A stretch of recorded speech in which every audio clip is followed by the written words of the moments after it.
बहुत दूर एक शाही सल्तनत थी जिसका नाम नूरिस्तान था।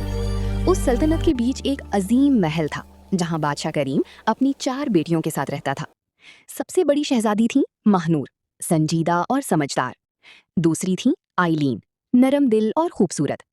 तीसरी थी रामीन, बहादुर और तेज मिजाज। और सबसे छोटी थी नायाब, मासूम और ख्वाबों में रहने वाली। उनकी माँ कई साल पहले गुजर चुकी थी।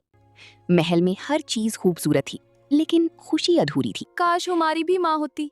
हमें बहुत याद आती है। मेरी प्यारी बहनों, दिल को संभालो। बेटा, दूसरी माँ कभी तुम्हारा ख्याल नहीं रख सकती।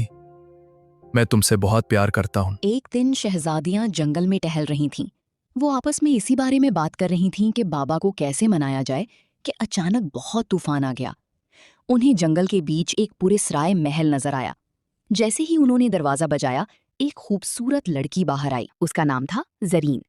लंबे काले बाल, सफेद चमकता हुआ लिबास और चेहरे पर अजीब सी सुकून भरी मुस्कुराहट। जरीन ने उनका बहुत ख्याल रखा। वो इतनी मेहरबान थीं कि धीरे धीरे चारों शहजादियां उसे बहुत पसंद करने लगीं। उन्होंने जिद पकड़ ली कि बाबा जरीन से शादी कर लें। आखिर बादशाह करीम को अपनी शहजादियों की जिद माननी ही पड़ी और जरीन से शादी कर ली। शहजादियां, अब मेरी जिम्मेदारी है। शहजादियां जरीन को माँ के रूप में देख के बहुत खुश थीं।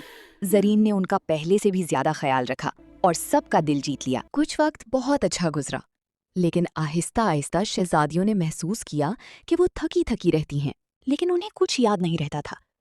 असल में हर रात जब वो सोती थीं, उनके कमरे हवा में उड़ जाते थे। पूरा कमरा बादलों के ऊपर एक जादुई महल तक चला जाता था। वहां 4 अजीम सफेद मोर उनका इंतजार करते थे।